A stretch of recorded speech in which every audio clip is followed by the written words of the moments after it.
Pahalgam attack జరిగిన వెంటనే మనము డిస్కస్ చేశాము. అనేక సార్లు మీతో నేను మాట్లాడుతూనే ఉన్నాను.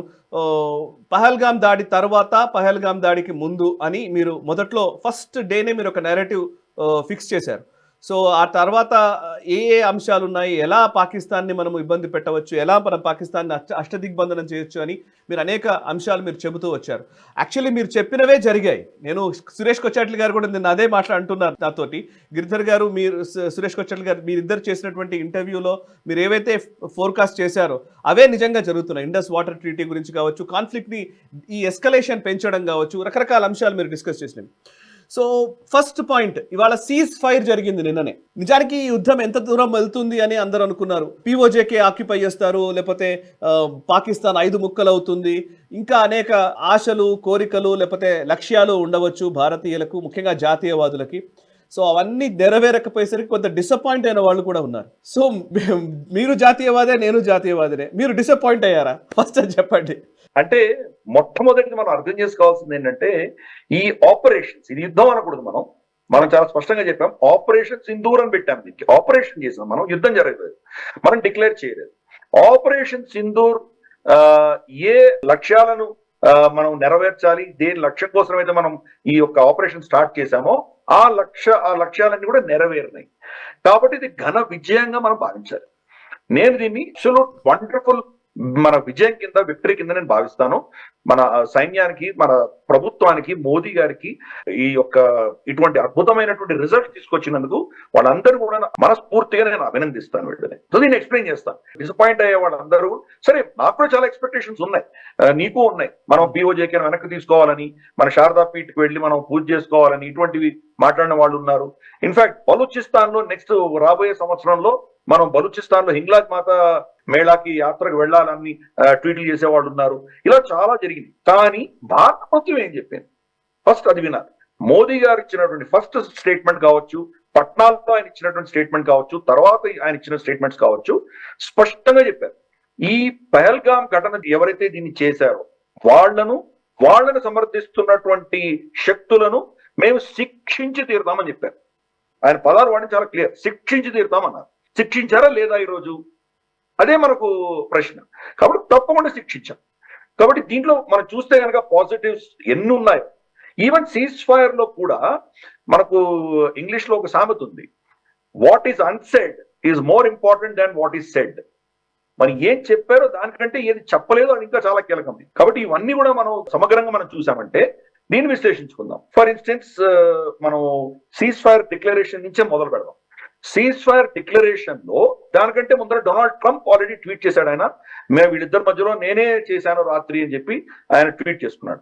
సరే, ఆయన కాన్స్టిట్యూన్సీకి, ఆయన నోబెల్ ప్రైజ్ కోసం ఆయన ప్రయత్నాలు ఆయన చేస్తున్నాడు, దాన్ని మనం ఏం కాదనలేం.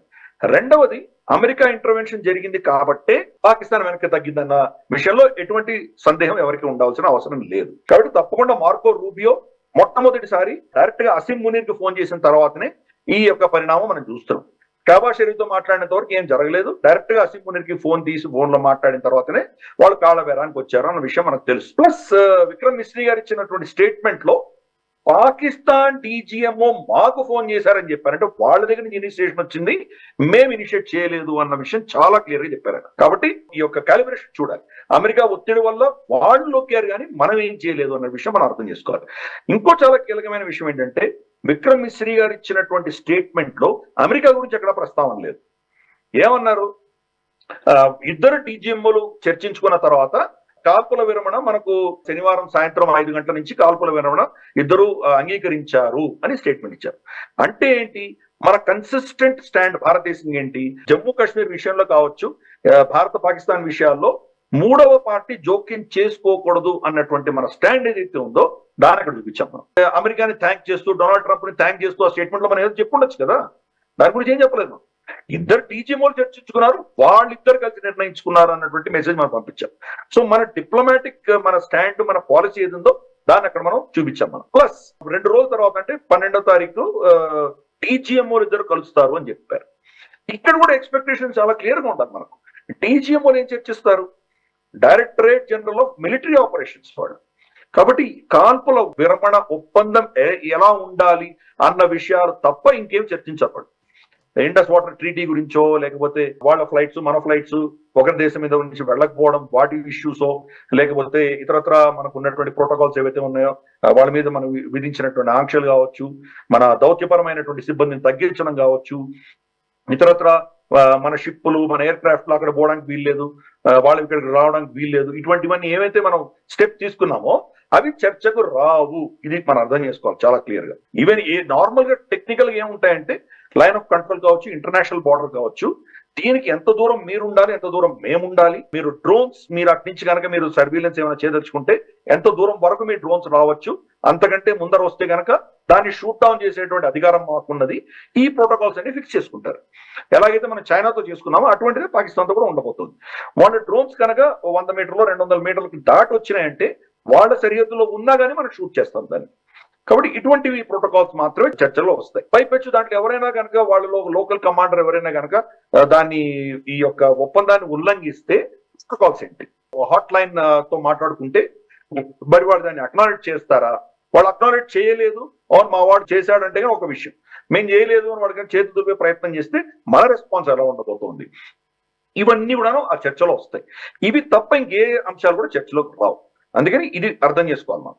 చూద్దాం సోమవారం రోజు వాళ్ళు ఎటువంటి చర్చలు చేస్తారో దాన్ని చూద్దాం మనం. Now let us come to గత 4 రోజులు 5 రోజుల్లో జరిగినటువంటి మన యొక్క అద్భుతమైనటువంటి విజయం గురించి మనం మాట్లాడదాం.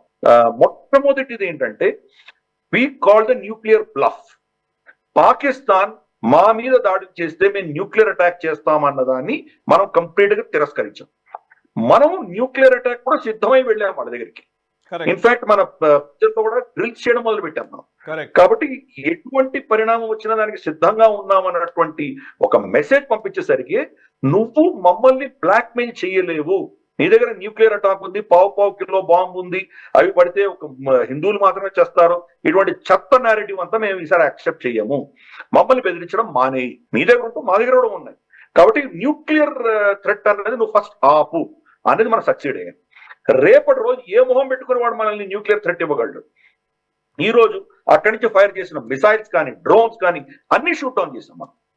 కాబట్టి మన ఆకాష్ 1 ఇంత పవర్ఫుల్ గా ఉందంటే ఇంకా ఆకాష్ 2 రాబోయేటువంటి నెక్స్ట్ వర్షన్స్ అన్ని ఇంకెంత పవర్ఫుల్ గా ఉంటాయి. మనకు L90s కావచ్చు, మనకు ఉన్నటువంటి మల్టీ లేయర్ సెక్యూరిటీ సిస్టమ్ ఎంత పటిష్టంగా ఉందో అర్థం చేసుకున్నాం మనం. ఇంతవరకు ఇజ్రాయెల్ అందరూ మెచ్చుకున్నారు, వాళ్ళ ఐరన్ డోమ్ గురించి దాని గురించి అందరూ మెచ్చుకున్నారు. ఈ రోజు భారతదేశం చేసిన అందరూ స్టన్ అయిపోయింది ప్రపంచం అంతా. కాబట్టి వాళ్ళ యొక్క పాకిస్తాన్ వాళ్ళు చేసినటువంటి అన్ని స్టెప్స్ ని మనం ఎఫెక్టివ్ గా కౌంటర్ చేయగలగడం, మనకు సెక్యూరిటీని మనం ప్రొవైడ్ చేయడం, ప్లస్ అది న్యూక్లియర్ శక్తి ఉన్న దేశమైనా వాళ్ళని ఎక్కడ టార్గెట్ చేయాలో అక్కడ పిన్ పాయింట్ ప్రెసిషన్ తో కొట్టాము. అంటే వాళ్ళకు కొల్లేటరల్ డ్యామేజ్ లేకుండా కొట్టాము.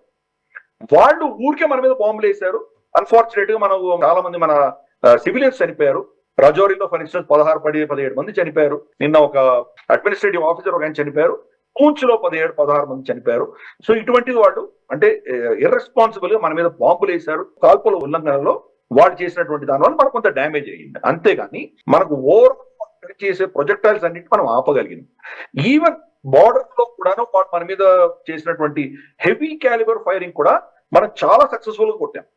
ATGS అంటారు మనకు యాంటీ ట్యాంక్ గైడెడ్ సిస్టమ్స్ ఏవైతే ఉన్నాయో వాటిని కొట్టి వాటి బంకర్స్ మనం పేల్చేసాం.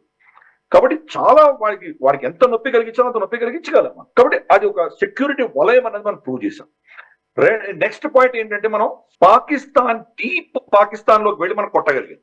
బహావల్పూర్ 120-130 కిలోమీటర్స్ దూరం వెళ్ళి కొట్టగలిగాము.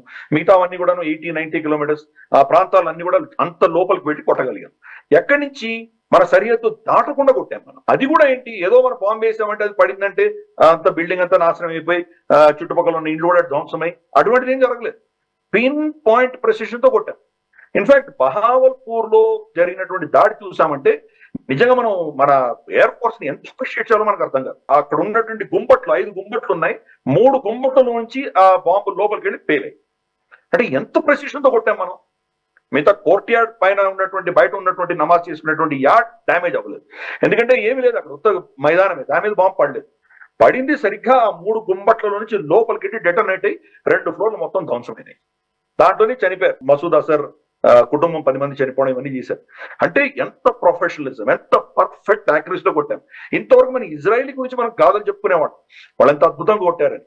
ఈ రోజు భారత ఎయిర్ ఫోర్స్ చేసినటువంటిది అద్భుతమైనటువంటి ప్రాసెస్ వాళ్ళు చేశారు. దీంట్లో ఇంకా కీలకమైనది ఏంటంటే మనం టర్కీని ఎక్స్పోజ్ చేశాం.